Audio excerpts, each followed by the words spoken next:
Hello, this is my second video in the series about how to construct your own chess opening database. In the first video we walked through some general assumptions about knowing how to use chess software at the basic level, downloading Encyclopedia of Chess Openings eco.pgn file and tweaking it so that it looks good in ChessBase, and here we're carrying on to the more fun parts of the process, not just dealing with technical files and downloading things and tweaking things in text editors. Now we're actually going to look at how we can use it to study openings more effectively. I converted this eco.pgn file here to a chess-based format, so we're here leaving the paradigm of being agnostic to chess software, but you should still be able to use any chess software that you prefer for this process. So now I converted it into chess-based header format, I presume, CBH file format, so that some of the tagging can be done more easily. And now I'm going to walk through what one would do to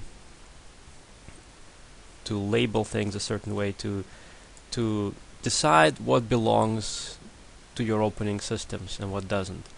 So I'm going to build some kind of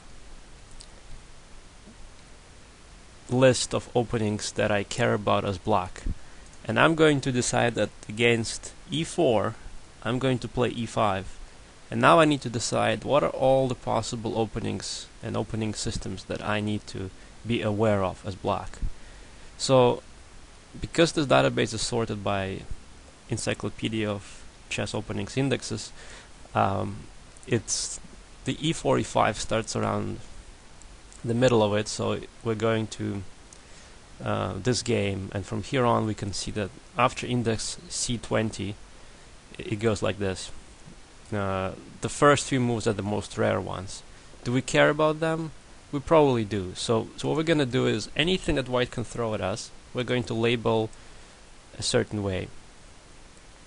And I'm going to label them in the tournament field. I'm going to type, this is my black theory, and because I may have different responses to both e4 and d4, I'm going to be labeling it like this, just to distinguish that I'm responding with e5 here in return to e4, which is kind of implied here. And I'm just going to copy so that it's easier for me to label it later on. So now everything here is going to be something that I'm concerned about, and I'm going to deal with it a bit later in the next video and explain how I'm going to modify it a little bit from here. But this is already useful. This already tells me what I need to know of all the rare moves, and it tells me even those obscure names that somebody decided for those. So carrying on to the next response, we can see here white can throw d4 as a possible move. I'm going to capture in return, and some rare lines that are going to be considered here are going to be f4, for example. So this I don't really have it. These I'm going to skip, I think, because here I can already detect that if white goes d4, black takes, and white plays knight f3, I'm going to transpose into knight c6 and I'll be done with it. So basically here I can just play knight to c6, and I don't need to study this particular obscure line with c5. It just seems a little dodgy. So I'm not going to include this into my opening database. This I can ignore. It doesn't belong there. That's the main point. f4 is a little bit weird, so I'm not sure what I'm going to do with it. So I'm just going to assume it doesn't, I haven't covered it yet, so I'm going to add it. Again, I just have it in my clipboard, the string. Carrying on, we have the Danish gambit. I am going to decide what I play against. Do I accept it, or do I throw some counter gambit or something? So I have been traditionally a proponent of playing d5 in these openings as soon as possible, so this is the line I'm going to choose. You can also do it like this. If if you're only labeling one game, this might be easier to set it like this. You just hit F2 and then you're in the editing dialog. Carrying on. Queen takes d4, so I need to decide what I'm going to play against queen to d4 in the center game. So I have in the past studied this particular line where black goes and tries to put as much pressure as possible on the white pawn on e4. So I'm just going to decide that this is generally direction of my study, and I'm going to throw away all the other possibilities and I'm going to pick this one. Again, this is my repertoire. Queen c4 is an odd line that I haven't seen before, but it's not covered by anything above, so I'm just going to include it as well, and so on. So far I dealt with the center game and the Danish gambit, and this immediately tells me already, just visually looking at this, what belongs into my set of openings and what doesn't. And by going through and scanning it like this, I'm kind of guaranteeing that I'm going to cover everything and not miss anything. I can later on decide which ones I focus on more and which ones I don't, but at least this way I'm being really thorough about this. And some odd lines that I would have never thought about, they do come to my attention in this process. So next is bishop c4, and I'm obviously not going to go through this in its entirety, but I want to cover some interesting bits still. So against bishop to c4, it does come up occasionally in my games, and I'm not always familiar with what to do against it. So this is already getting interesting. I realize I need to make some hard decisions about this. Do I go here? Do I here go knight f6? Do I go bishop c5?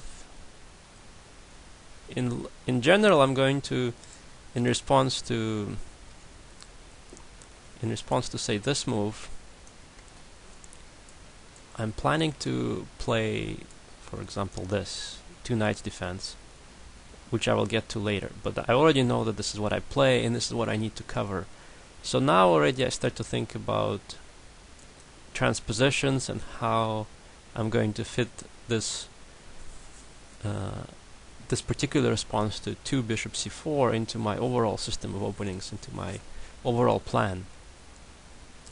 So already I'm trying to save some time and lead it to the positions which I'm going to have to study otherwise anyway. So from that point of view, I'm probably better off playing this move because it's a little bit more aggressive, and I'm hoping to transpose into 2 knights, say after white goes knight f3 and I go knight c6. And this is also something I played in the past in this particular position.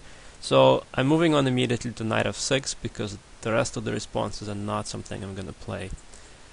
Immediately that tells me that I have to be ready for this, f4 and d4. And also this line indicates that maybe there's something else white can throw at me. This is really leaving room for other options. So I'm going to label these 2 for now. It's a little awkward. You can make a shortcut, I think, in ChessBase to this, to bind it to this set tournament. I don't have it set here, but I'm pretty sure there's a way just to have one keyboard shortcut that brings up that set tournament dialog, and you can save yourself some aggravation through that. So moving on to d4, what am I going to play against this? Here it might be a little bit hard to decide off the top of your head immediately, and you might need to consult the reference database to decide what you're going to play against d4. But this database already, like a bigger database of all the games played by chess players, this is still a pretty constrained list. So let's see, d4 takes d5. Does this line sound reasonable?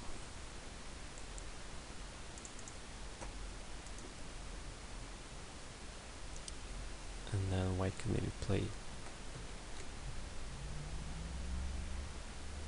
d4, knight f3, d5. Well, I generally like to play d5 in these lines, and this does seem to fit into my other openings. So maybe I'll give this line a shot, and I'll say this line is in my repertoire. F2 brings up this dialog for a single game. And then I'm moving on to the Vienna game, and so on. So basically there's a lot of openings to go through. But just in this little 10-minute session, I've covered, a good chunk of my openings, and I've gotten through the 5 indices. Of course, you won't have to know it all. For example, if I don't play the French defense as black, a lot of these lines I will never have to consider. So you kind of have to be, pragmatic about what you look at. But this also gives you an idea of what is the overall picture of all your openings. Where do you have to put the study time? Where you have gaps? What do you have to commit to? I mean, this is a very, very premature, kind of early on commitment. This is what I might study. I haven't really spent any time looking at these lines in any detail. This is just a very rough sketch of what I might possibly have to play. But at the same time, it gives me a good visual idea of what I can ignore and what I need to study. It also gives me a picture of what else do I have to go through, how far. Basically, E5 spans pretty broad range of indices from C20 until C99, but knowing what I have to study already against the bishop C4 and against the D4 on the second move gives me an idea of how much extra time I want to spend elsewhere, and maybe these lines I'll never have to look at again, or maybe I feel like, oh, in this line I had some difficult blitz games against the center game. You'd be surprised, but that does happen. Maybe I need to invest a little bit of time researching on these. In the last step, which I'm going to do in the next video, I'm instead going to go through these individual games, move them to a separate database that only has my openings, and there I'm going to add more analysis, more branching, more reference games, and so on. But overall, in my last 10 years of studying openings, I found this step to be pretty useful, just to help me decide which opening I want to play, which opening I don't want to play, and where I have gaps. I hope this might be useful for you as well.